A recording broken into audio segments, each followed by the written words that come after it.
Hello everyone. पाठशाला academy में आप सबका स्वागत है। सभी पाठशाला एकेडमी के परिवारों को पाठशाला एकेडमी की तरफ से स्वागत है। तो चलिए, हम लोग पिछले क्लास में संविधान सभा पढ़े थे। क्या पढ़े थे? संविधान सभा।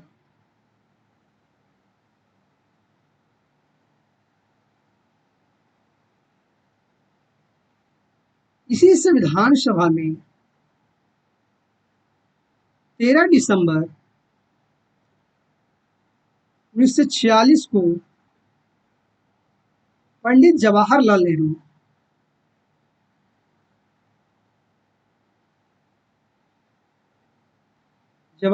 नेहरू देश प्रस्ताव लाते हैं। क्या लाते हैं? देश प्रस्ताव। इस उद्देश्य प्रस्ताव को संविधान सभा द्वारा 22 जनवरी 1947 को स्वीकार कर लिया जाता है।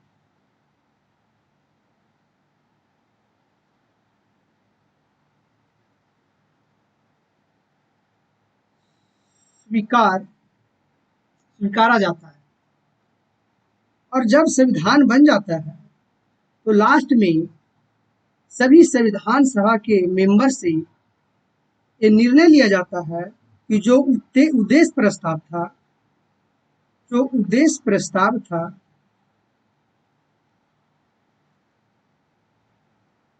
उस उद्देश्य प्रस्ताव को प्रस्तावना यानी उद्देशिका बना दिया जाए, जो संविधान में ऐड कर दिया जाए, है ना। प्रस्तावना यानी उद्देशिका के रूप में हम लोगों को उसको बना दिया जाए और संविधान में ऐड कर दिया जाए। इस प्रस्तावना या उद्देश्य को जोड़ने का जो विचार था वो कहाँ से लिया गया? यानी प्रस्तावना का जो विचार है वो कहाँ से लिया गया? तो ये प्रस्तावना का जो विचार है हम लोग अमेरिका का संविधान से लेते हैं। प्रस्तावना का विचार अमेरिका का संविधान से हम लोग प्रस्तावना का विचार लेते हैं।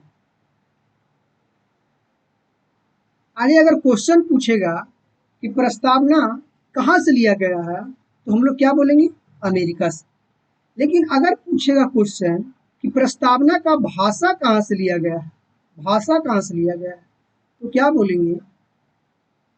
ऑस्ट्रेलिया से।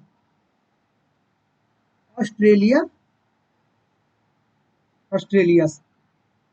तो एक क्लियर करिए कि प्रस्तावना का भाषा जो है ऑस्ट्रेलिया से लिया गया और प्रस्तावना का विचार जो है वो कहाँ से लिया गया? तो अमेरिका से लिया गया। प्रस्तावना बनाया किसे गया?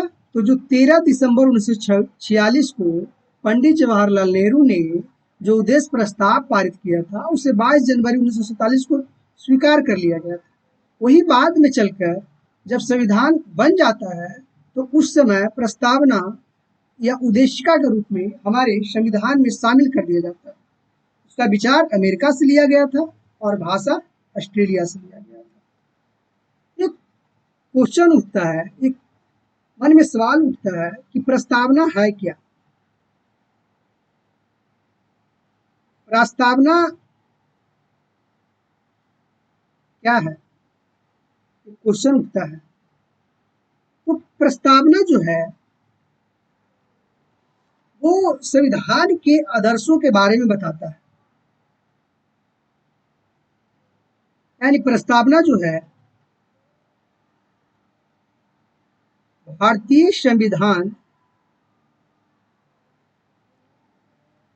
संविधान के मूल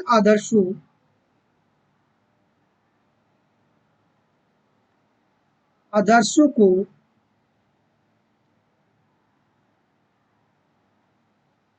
प्रस्तावना के माध्यम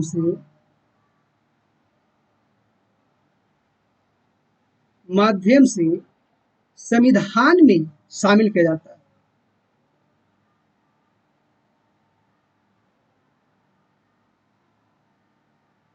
प्रस्तावना के माध्यम से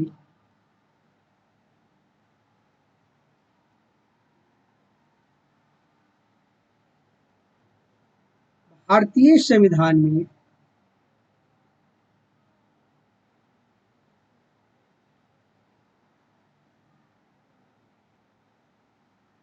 शामिल किया जाता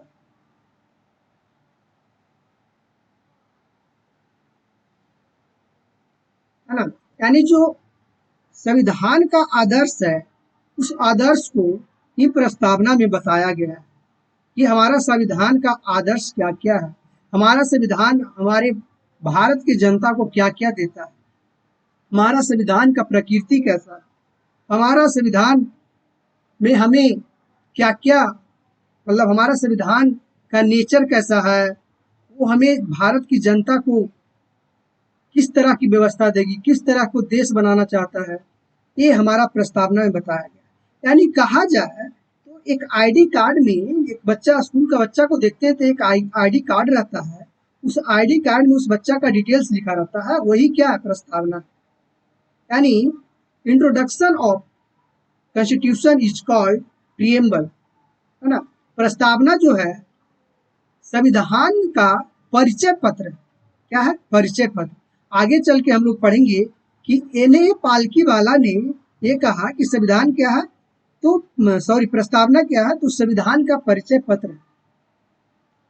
और कहता क्या है, इन आदर्शों को, जो आदर्शों का बात हो रहा है, इन आदर्शों को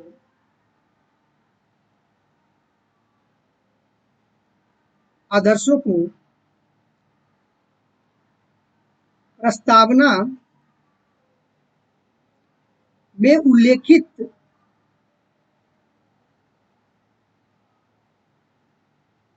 शब्दों के द्वारा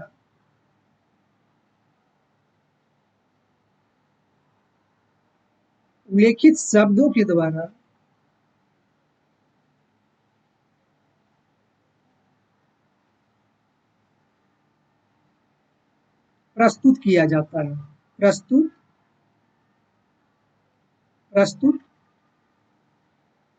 किया गया है ना। हमारे संविधान में बहुत सारे आदर्श दिया गया है, जो हम लोगों को प्रस्तावना के माध्यम से हमारे संविधान में शामिल किया गया है। सबसे पहले बताया गया है कि संविधान में किन किन आदर्शों को दिया गया है ना, वो प्रस्तावना में लिखा गया।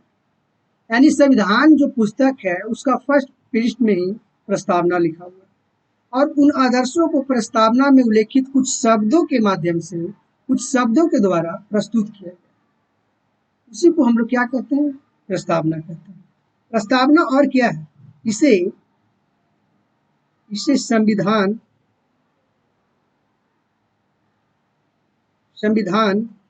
का आत्मा भी कहते हैं।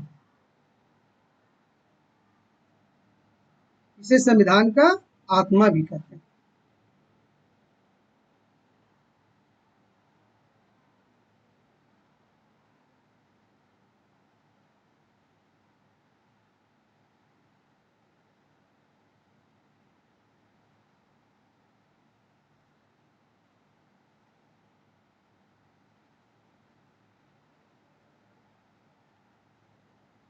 एक मिनट,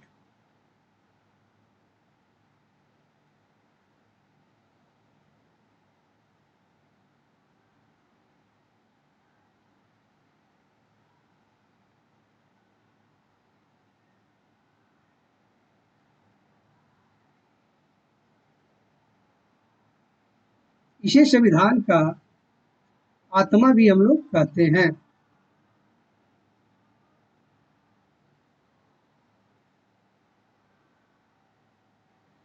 चलिए,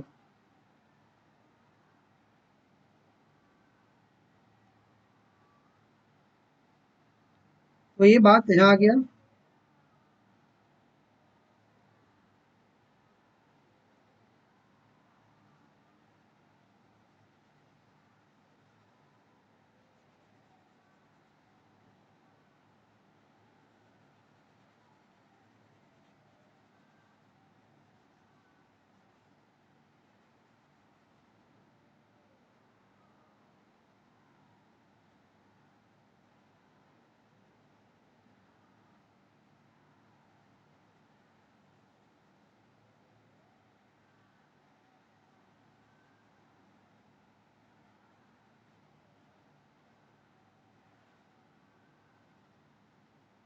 चलिए, ये देखिए हमारा भारत का संविधान है। इसमें पहला वर्ड जो है हम,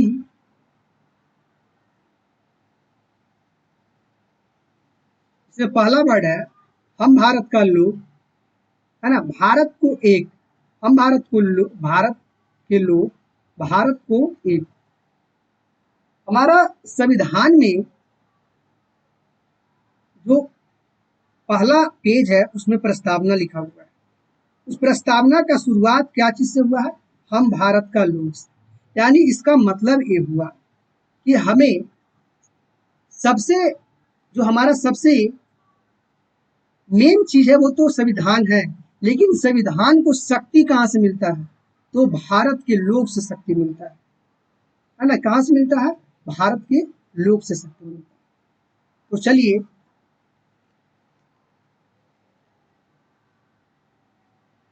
यानी संविधान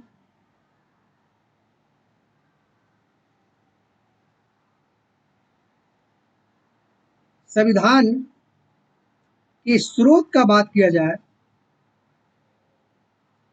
स्रोत का बात किया जाए तो वो क्या है? भारत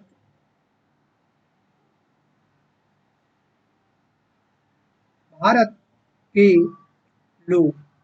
संविधान का स्रोत क्या है? भारत के लोग, जिससे संविधान को शक्ति मिलता है ना। इसको क्या कह सकते हैं? तो संविधान का शक्ति, यानी शक्ति का स्रोत भी कह सकते हैं। शक्ति का स्रोत, शक्ति का स्रोत भी हम लोग कह सकते हैं।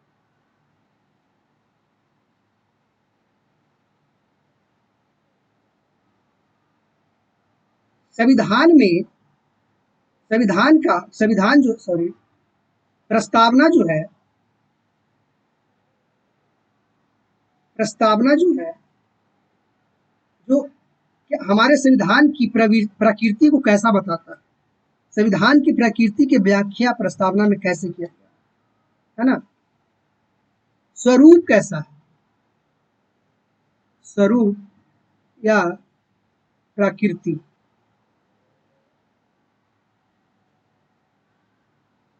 नेचर लिखिए, नेचर, नेचर कैसा है?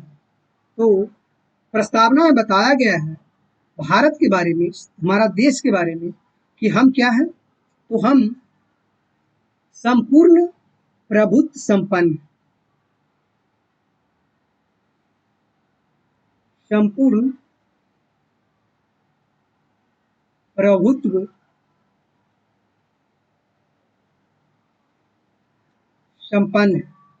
संपूर्ण प्रभुत्व संपन्न का मतलब है कि हमारे आंतरिक और यानी बाहरी मुद्दे पर कोई दूसरे देश डिसीजन नहीं ले सकता है। उस डिसीजन के लिए, उस निर्णय के लिए हमारा देश का जनता जो है वो स्वतंत्र है। यानी इसका मतलब ये हुआ कि हम जो है अपना डिसीजन खुद ले सकते हैं।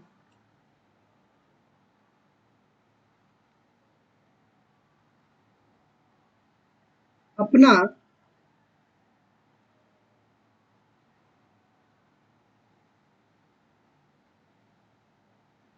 अपना निर्णय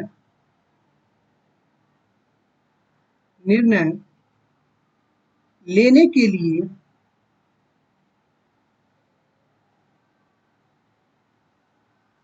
स्वतंत्र है। इसका मतलब क्या हुआ? संपूर्ण प्रभुत्व संपन्न, हमारा प्रभुत्व हमारे पास पूरे तरह से है, संपूर्ण है, आधा अधूरा नहीं है। यानी अपना निर्णय हम खुद ले सकते हैं। इसी का संपूर्ण प्रभुत्व संपन्न का मतलब ये हुआ। दूसरा जो नेचर का बात करता है वो क्या कहता है? समाजवादी। समाजवादी का मतलब हुआ, अगर समाजवादी को समझना है तो हमें यूरोपीय समाजवादी को समझना होगा। यूरोपीय समाजवादी में एक वक्ता आए, कार्ल मार्क्स। कार्ल मार्क्स यूरोपीय समाजवादी का बात करते हैं। वो बताते हैं कि समाज को में समानता लाने के लिए हमें संघर्ष करना पड़ेगा। जो गरीब हैं और जो अमीर हैं उनके बीच क्या करना पड़ेगा? संघर्ष करना पड़ेगा। लेकिन हमारा भारत में जो समाजवाद का बात हुआ वो कोई कार्ल मार्क्स का समाजवाद का बात नहीं हुआ है, वो गांधी और नेहरू का समाजवाद का बात हुआ है। तो इसमें बताया गया है क्या कि हम जो समाजवादी प्रवृत्ति लाएंगे, जो समाजवादी स्वरूप लाएंगे, वो ना तो संघर्ष करके लाएंगे और ना तो लड़ाई करके लाएंगे। हम अपना समाजवाद समानता के साथ बनाएंगे, भाईचारा के साथ बनाएंगे, मिलजुल कर हम अपना समाजवाद को बनाएंगे। यानी समानता के साथ सब रहकर रहकर भारत को समाजवादी बनाएंगे। इसका मतलब हुआ कि जो यूरोपीय समाजवाद है और जो भारत का समाजवाद है, वो दोनों में बहुत अंतर है। वो कहता है कि हम संघर्ष करेंगे, हम कहते हैं नहीं, हम संघर्ष नहीं करेंगे, मिलजुल कर अपना देश को समानता की ओर ले जाएंगे और जो गरीब है उसे भी अमीर बनाने का कोशिश करेंगे, उसे भी समान रेखा पे लाने का कोशिश करेंगे, है ना। अगला जो नेचर है वो है पंथ निरपेक्ष। पंथ पंथ निरपेक्ष पंथ निरपेक्ष या धर्म निरपेक्ष कह सकते हैं। धर्म निरपेक्ष, पंथ निरपेक्ष या धर्म निरपेक्ष हमें ये बताता है कि जो भारत हमारा देश है वो सभी धर्मों को समान रूप से सम्मान करता है। यानी कोई भी धर्म इसके लिए ना तो बड़ा है ना तो छोटा है। यानी दूसरे शब्दों में ये भी कह सकते हैं कि हमारा राष्ट्र का कोई अपना धर्म नहीं है, हर धर्म को समान सुरक्षा देता है ना। तो हम कह सकते हैं कि भारत का कोई एक धर्म नहीं है, सभी धर्म को समान सम्मान मिलता है ना, समान सुरक्षा मिलता है।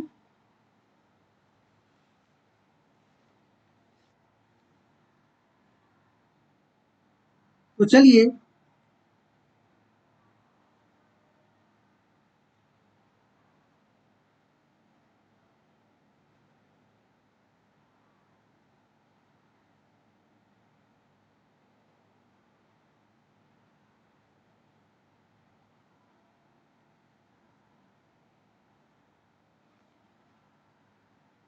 लिख सकते हैं, हर धर्म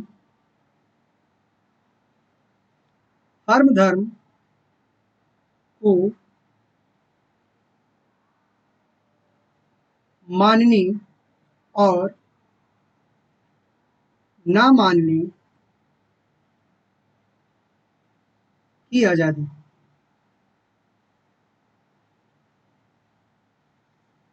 यानी सभी धर्म को समान समान मिलता है ना। अगला है लोकतंत्र। लोकतांत्रिक। अगला जो प्रवृत्ति है लोक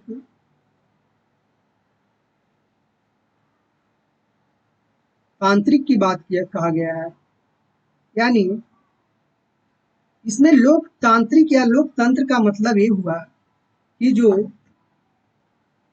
भारत के लोग हैं वो खुद शासन का बागडोर भारत के लोगों के पास है। वो अपना प्रतिनिधि चुनते हैं और शासन करते हैं, है ना। लोगों का शासन, इसका मतलब लोकतांत्रिक मतलब हुआ क्या, लोगों का शासन। मतलब लोग अपना प्रतिनिधि खुद चुन सकते हैं। लोग अपना प्रतिनिधि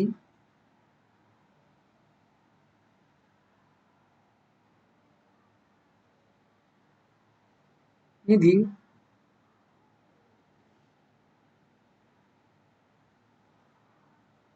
चुनकर शासन करती। अगला जो प्रवृत्ति है हमारे संविधान का वो है गणराज्य या गणतंत्र।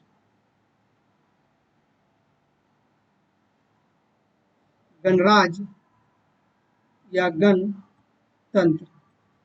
गणराज्य या गणतंत्र का मतलब है जो देश का जो सर्वोच्च है, जो देश का सर्वोच्च है, उसका चुनाव होगा, उसका निर्वाचन होगा, ना कि वो वंशानुगत होगा, है ना। यानी कह सकते हैं कि देश का प्रधान का चुनाव होगा।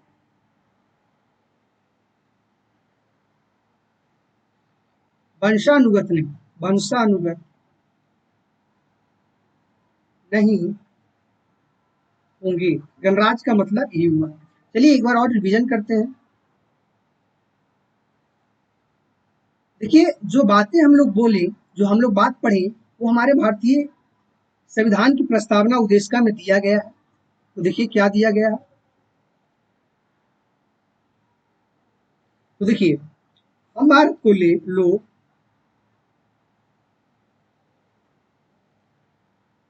दिया गया, हम भारत का लोग, भारत को एक क्या बनाएंगे, भारत को एक संपूर्ण प्रभुत्व संपन्न, यानी पूरे तरह से प्रभुत्व से संपन्न, यानी कहने का मतलब है हमारा डिसीजन हम खुद ले सकते हैं, समाजवादी बनाएंगे, पंथ निरपेक्ष बनाएंगे, लोकतंत्रात्मक गणराज्य बनाएंगे। लोकतंत्रात्मक मतलब जनता खुद शासन करेगी। अब्राहम लिंकन जो अमेरिका का प्रेसिडेंट थे वो अब लोकतंत्र का परिभाषा दिए थे कि लोकतंत्र जनता का, जनता के द्वारा जनता के लिए शासन है। तो हम लोग क्या कर सकते हैं, लोकतंत्र जनता का शासन है। और गणराज्य मतलब अपना प्रधान को खुद चुनेंगे, ना कि वो राजा, जैसे राजा का बेटा राजा, उसके बेटा राजा, उसके बेटा राजा, इस तरह से वंशानुगत होगा, तो ऐसा नहीं। तो चलिए आगे चलते हैं। और कहता बनाने के लिए तथा अब उनके उसके समस्त नागरिकों को सामाजिक, आर्थिक और राजनीतिक न्याय की बात करती है। कैसी बात, तो सामाजिक, आर्थिक और राजनीतिक न्याय की बात करती है हमारा संविधान का प्रस्तावना। और विचार विचार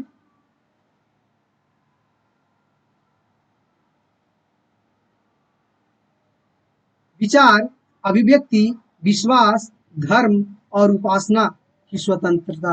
आप कुछ भी विचार कर सकते हैं, कुछ भी अभिव्यक्त कर सकते हैं, किसी भी चीज पे विश्वास कर सकते हैं, कोई भी धर्म को मान सकते हैं और उपासना कर सकते हैं, पूजा कर सकते हैं। इसकी स्वतंत्रता हमारा संविधान, हमारा प्रस्तावना देती है, हमारा संविधान।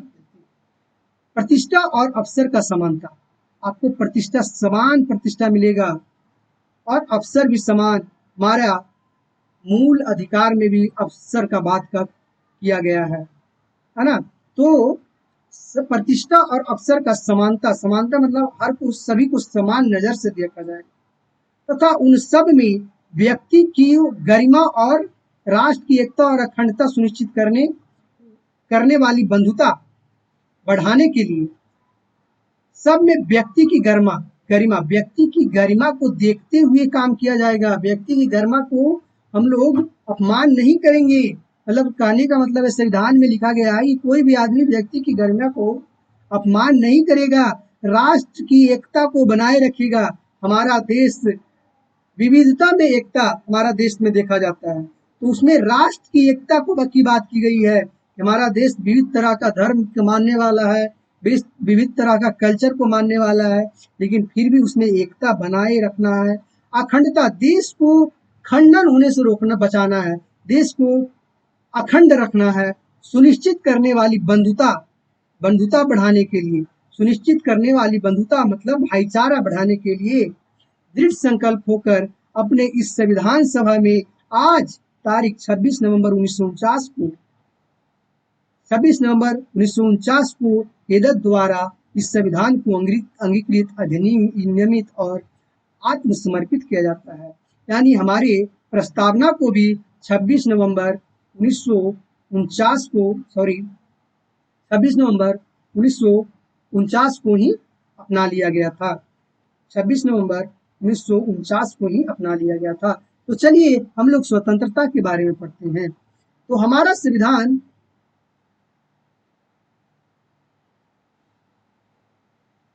अपना संविधान का 3 तरह का प्रकृति के बारे 5 तरह का प्रवृत्ति के बारे में पढ़े थे, प्रकृति के बारे में पढ़े। कौन कौन? तो संपूर्ण प्रभुत्व, संपन्न, हमारा देश का नेचर है, स्वरूप है। समाजवादी,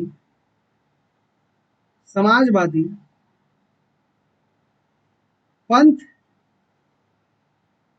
निरपेक्ष, लोकतांत्रिक और गणतंत्र। ये स्वरूप है हमारा देश का, है ना। लेकिन न्याय कितनी तरह के दिया गया है? हमारा संविधान में जो न्याय है वो कितनी तरह का है? तो न्याय 3 तरह का। कौन कौन? तो हमारा जो संविधान में न्याय की बात की गई है, सामाजिक न्याय,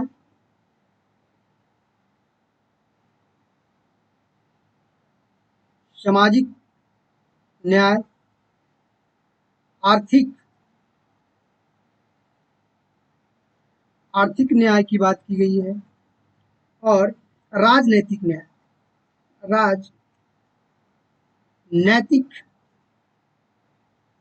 न्याय की बात की गई है। सामाजिक न्याय का मतलब है कि समाज में सभी को समान नजर से देखा जाएगा। समान नजर मतलब समानता से देखा जाएगा, किसी को बड़ा या छोटा नहीं देखा जाएगा। आर्थिक न्याय का मतलब है कि सभी को इकोनॉमिकल दृष्टि से, आर्थिक दृष्टि से समान बनाने का कोशिश किया जाएगा, है ना। और राजनीतिक न्याय है कि सब लोग जो है, सभी को समान राजनीतिक न्याय मिलेगा। देश का चुनाव हर आदमी लड़ सकता है, हर जगह उन्हें समान राजनीति की भावना से देखा जाए। तो 3 तरह का न्याय दिया गया है। और स्वतंत्रता कितनी तरह का दिया गया है? स्वतंत्रता हमें 5 तरह का दिया गया है। कौन कौन? तो विचार की स्वतंत्रता, आप किसी के बारे में कुछ भी विचार कर सकते हैं, कोई रोक टोक नहीं, है ना। किसी देश के बारे में विचार कर सकते हैं, आप चाहें तो ये विचार कर सकते हैं कि बांग्लादेश को अपने देश में ले आए। आप ये विचार कर सकते हैं कि मतलब पाकिस्तान को अपने देश में ले आए, है ना। तो विचार पे कोई रोक टोक नहीं है, आप स्वतंत्र हैं विचार करने के लिए। अभिव्यक्ति करने की स्वतंत्रता, यानी बोलने की स्वतंत्रता।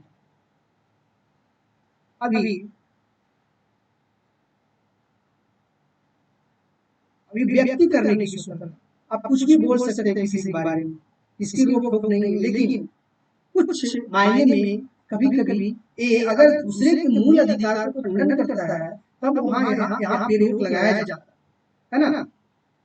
तो अभिव्यक्ति की स्वतंत्रता दी गई है। विश्वास करने की स्वतंत्रता, की स्वतंत्रता दी गई। आप किसी चीज पे विश्वास कर सकते हैं। जैसे कोई गांव में बात गाय आया, वो बोलेगा कि हम बहुत पुराने डिजीज को, हमारे बहुत पुराने रोग को हम खत्म कर देंगे, तो आप पे विश्वास कर सकते हैं, इस पे कोई रोक नहीं है ना। आप किसी भगवान पे विश्वास कर सकते हैं, किसी भी धर्म ग्रंथ पे विश्वास कर सकते हैं, किसी चीज पे विश्वास कर सकते हैं, इसका कोई रोक टोक स्वतंत्र है। इसके लिए स्वतंत्रता दी गई। धर्म की स्वतंत्रता, यानी आप किसी भी धर्म को मान सकते हैं, इसका कोई रोक टोक नहीं है। और अगला है उपासना की स्वतंत्रता, यानी किसी भी चीज की उपासना कर सकते हैं, पूजा कर सकते हैं, किसी भी भगवान। 2 तरह का समानता की बात की गई है। 2 तरह का समानता की बात कही गई है। कौन कौन?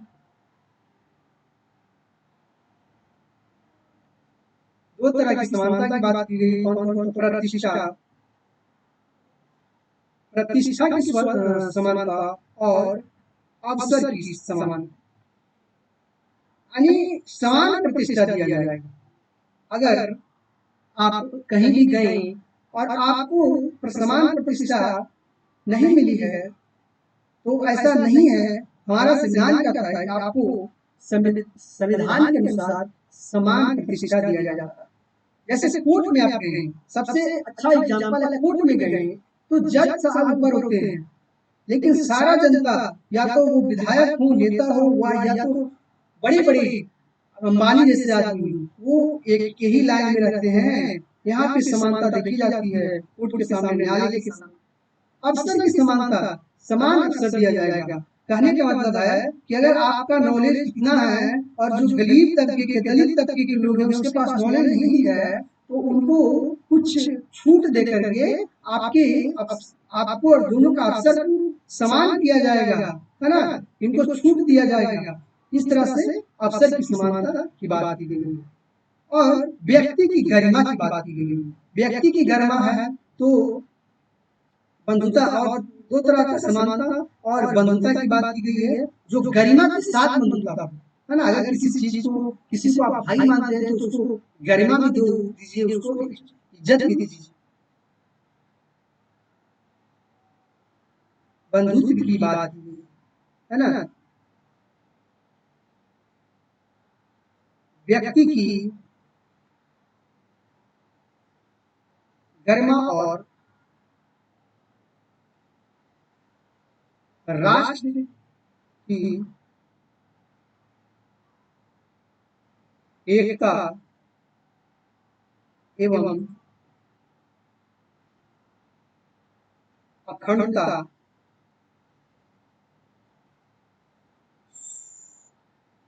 सुनिश्चित करने वाली बंधुत्व करने वाली बंधुत्व की बात की गई है ना। यानी जो हमें बंधुत्व मिलनी चाहिए, जो भाईचारा मिलनी चाहिए, तो वो गरिमा का भी ध्यान दो, उसमें एकता और अखंडता का भी ध्यान दो। ये नहीं कि ऐसा भाईचारा जो हमारे देश का एकता को तोड़ रहा है, तो वो अलग, वो गलत बात है ना।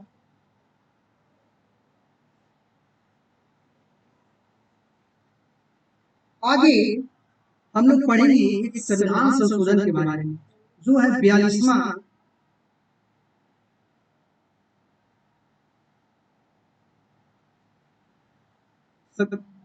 संविधान संशोधन। 42वां संविधान संशोधन में प्रस्तावना में 3 शब्द जोड़ा गया। कौन कौन? तो समाजवादी, समाजवादी, पंथ निरपेक्ष, पंथ निरपेक्ष, या बोले तो धर्म निरपेक्ष, धर्म निरपेक्ष, और अखंडता, अखंडता। ये 3 शब्द, ये 3 चीज जो है, 3 शब्द जो है 42वां संविधान संशोधन 1976 में जोड़ा गया, है ना। कब जोड़ा गया? 42वां संविधान संशोधन 1976। इसे मिनी संविधान भी कहा जाता है।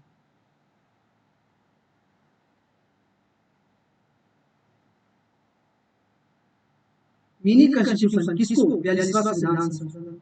यानी कहा जाए तो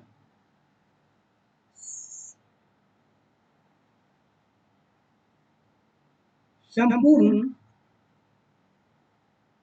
प्रभुत्व संपन्न और गणतंत्र शब्द ही 1975 तक था। 1975 तक, यानी जो 1949 में अपनाया गया था और 1950 में लागू किया गया। उस संविधान में सिर्फ 2 ही वर्ड लिखा हुआ, नेचर में, स्वरूप में। कौन कौन? तो संपूर्ण प्रभुत्व संपन्न और गणतंत्र के बारे में। वो कब तक? 1975 तक। क्वेश्चन पूछेगा कि हमारे संविधान में 1975 के बाद, यानी 1976 के में कौन कौन सा शब्द जोड़ा गया? तो कौन कौन सा जवाब देंगे? समाजवादी, पंथ निरपेक्ष और अखंडता, है ना। आगे हमारे संविधान के लिए कुछ केस भी हुए, कुछ वाद, है ना, जिसको हम लोग केस को क्या कहते हैं, वाद। जैसे फर्स्ट हुआ था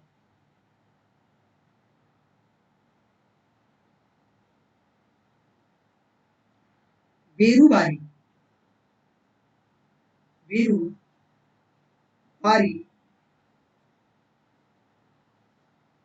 बेरूबारी संघवाद, संघवाद या केस भी कर सकते हैं। कब हुआ? तो 1960। इसमें कहा गया कि संविधान प्रस्तावना जो है, प्रस्तावना जो है संविधान का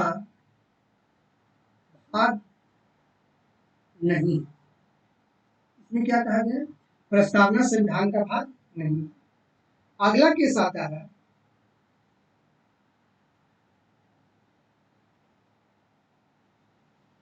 केशवानंद भारती बनाम केरल राज्य, केरल। इस बात में कहा गया कि जो संविधान है, बहुत ही इंपॉर्टेंट चीज है, इसको ध्यान दीजिएगा। इसमें कहा गया है कि संविधान, संविधान सॉरी प्रस्तावना,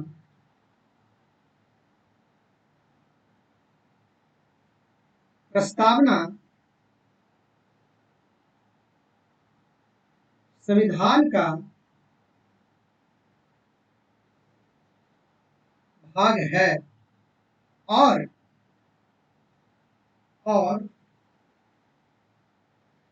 इसमें संशोधन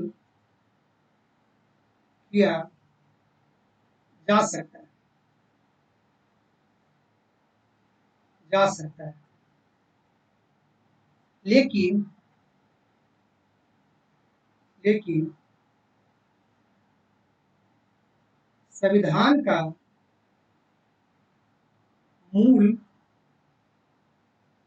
ढांचा को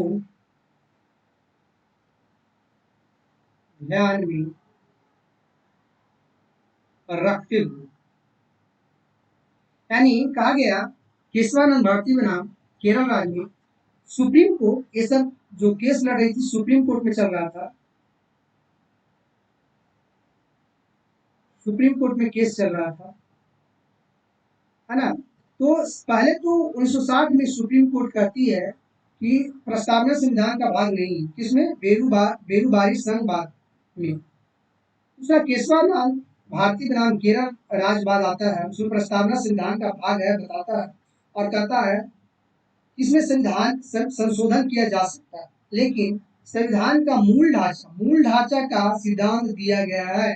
क्वेश्चन पूछता है किस बात में मूल ढांचा, मूल संरचना का बात कही गई है? तो केशवानंद भारती बनाम केरल राज्य, है ना। मूल ढांचा में कोई परिवर्तन नहीं होना चाहिए, यहाँ पे लिख लीजिए मूल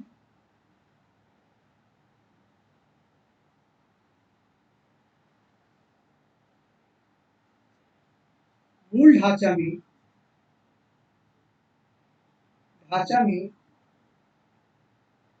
कोई बदलाव नहीं होना चाहिए, नहीं होना चाहिए।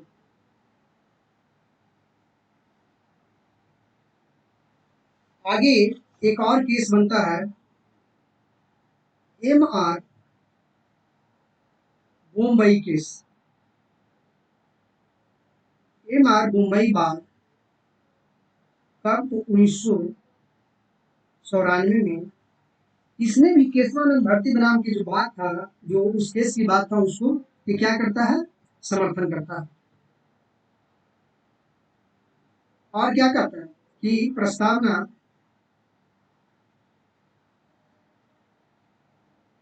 संविधान का भाग है। और क्या कहता है कि हमें लक्ष्य होना चाहिए, क्या संविधान का लक्ष्य क्या होना चाहिए, तो पंथ निरपेक्ष, निरपेक्ष संविधान का मुख्य लक्ष्य है।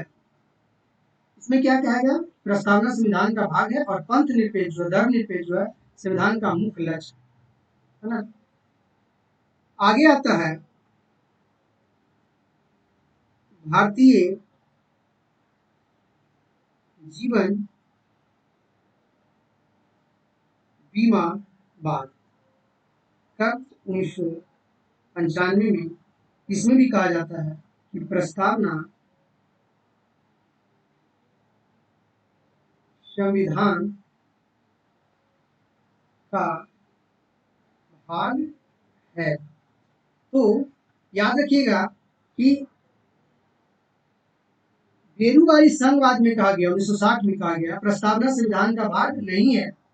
केशवानंद भारती बनाम केरल बाद में कहा गया कि प्रस्तावना संविधान का भाग है और इसमें संशोधन किया जा सकता है, लेकिन संविधान का मूल ढांचा को ध्यान में रखते हुए, मतलब मूल ढांचा में कोई बदलाव नहीं होना चाहिए।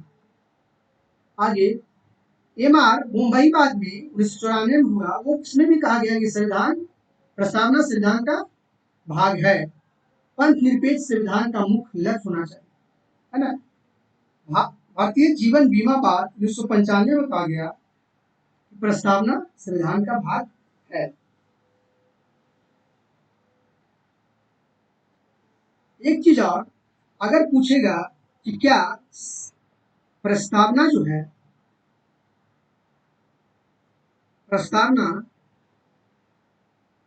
गैर न्यायिक है या न्यायिक है, तो प्रस्तावना कैसी है, गैर न्यायिक, गैर न्यायिक है। प्रस्तावना कैसी है, गैर न्यायिक, यानी कोर्ट में इसको नहीं ले जाया जा सकता, यानी इसके लिए हम लोग कोर्ट नहीं कर सकते हैं, इसलिए हम लोग प्रस्तावना के लिए, प्रस्तावना में जो जो चीज बात कही गई है उसके लिए हम लोग कोर्ट में लड़ नहीं सकते, यानी इसको और क्या कर सकते हैं, अपरिवर्तनीय और परिवर्तनीय है। इसी कोई भी बात के लिए कोर्ट आपको समर्थन नहीं करेगी, है ना। बस एक संविधान में एक मूल अधिकार ही है जिसके लिए कोर्ट आपको समर्थन करेगी, उसके लिए आप कोर्ट जा सकते हैं अगर वो लागू नहीं होता। चलिए आगे चलते हैं, प्रस्तावना के लिए कुछ बातें कही गई थी, है ना। तो प्रस्तावना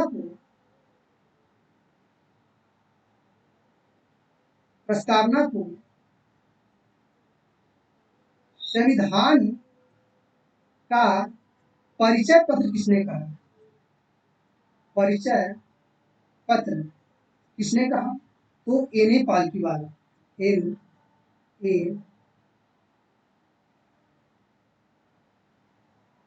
पालकीवाला। दीर्घकालीन सपनों का विचार किसने किया, कहा, यानी प्रस्तावना को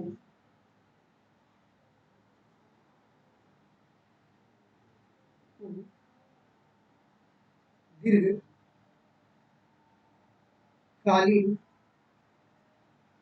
सपनों का विचार किसने कहा, तो अल्लादी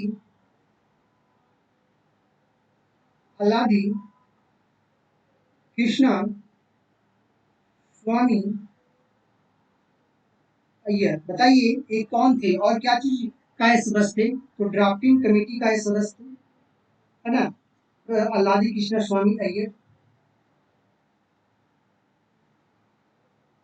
आगे है, किसने कहा कि संविधान संविधान शरीर है, तो प्रस्तावना आत्मा,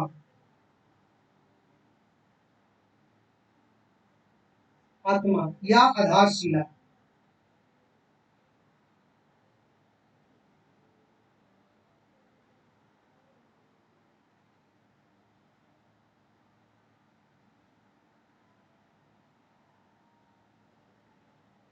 तो ये बोले थे सुभाष कश्यप।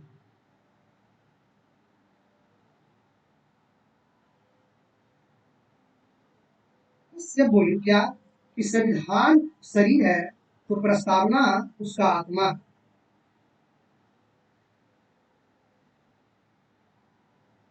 और ये बात किसने बोला था कि प्रस्तावना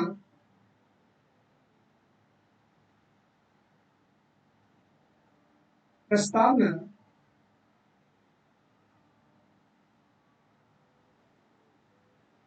संविधान का आत्मा। ये बोले थे ठाकुरदास भार्गव, पंडित ठाकुरदास भार्गव। देखिए एक कंफ्यूजन है कि कभी कभी आंसर बच्चा मार देता है, क्या स्टूडेंट क्या मार देता है, तो भीमराव अम्बेडकर, लेकिन नहीं, अनुच्छेद आर्टिकल 32 को संवैधानिक उपचारों का अधिकार जो है उसको कहे थे भीमराव अम्बेडकर क्या, तो संविधान का आत्मा। प्रस्तावना संविधान का कुंजी किसने कहा? प्रस्तावना संविधान प्रस्तावना संविधान की कुंजी है, किसने कहा? तो sir Ernest Barker, Ernest Barker, Barker Barker, है ना। और प्रस्तावना को संविधान का जन्म पत्री या कुंडली किसने कहा? प्रस्तावना संविधान का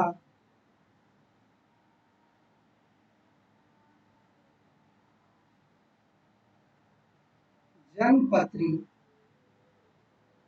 या जन्म पंजी, पत्री भी लिख सकते हैं, जन्म पंजी या पत्री या कुंडली किसने कहा? तो के एम मुंशी ने कहा। के एम मुंशी। तो एक बार देखिए फिर से, संविधान प्रस्तावना को संविधान का परिचय पत्र यानी आईडी कार्ड किसने कहा? तो ये पालकी वाला ने। प्रस्तावना को दीर्घकालीन सपनों का विचार किसने कहा? तो अल्लादी कृष्ण स्वामी अय्यर ने। प्रस्तावना शरीर है, सॉरी संविधान शरीर है तो प्रस्तावना आत्मा है या आधारशिला है, किसने कहा? सुभाष कश्यप ने। प्रस्तावना संविधान का आत्मा है, किसने कहा? पंडित ठाकुरदास भार्गव। और अनुच्छेद 32 को सिद्धांत का आत्मा किसने कहा? तो भीमराव अम्बेडकर ने, डॉक्टर साहब भीमराव अम्बेडकर ने कहा, यानी बाबा साहब भीमराव अम्बेडकर ने। प्रस्तावना संविधान की कुंजी है, कुंजी है, किसने कहा? सर अर्नेस्ट वार्कर ने कहा। और प्रस्तावना संविधान का जन्म पत्री है, पंजी है, कुंडली है, किसने कहा? के एम मुंशी ने कहा, है ना। एक चीज और नोट करने वाली बात है कि प्रस्तावना प्रस्तावना सरकार या तो कोई शक्ति देती है, शक्ति देता है, और ना ही कोई बाधा उत्पन्न करता है। कहने का मतलब है जो प्रस्तावना है वो सरकार को ना तो कोई शक्ति देती है, यानी शक्ति कोई नहीं इससे मिलता है, और ना तो इससे कोई बाधा उत्पन्न होता है। यानी प्रस्तावना जो है सरकार को आपको ऐसा शक्ति ना देती है जिससे जनता पर वो शक्ति लगाया जाए, और ना तो कोई ऐसा बाधाएं उत्पन्न करती है जिससे इनको मतलब सरकार को बाधा उत्पन्न। जैसे मौलिक अधिकार, तो मौलिक अधिकार में बोलने का अधिकार है, जनता कुछ भी बोल सकता है, उस पर सरकार कोई बैन नहीं लगा सकता। लेकिन कुछ मुद्दों पे कुछ बातों ऐसा भी हो जाता है जो दूसरे का मूल अधिकार को हनन करता है, तब वहां पे केस हो सकता है। तो चलिए आज इतना ही। Thank you.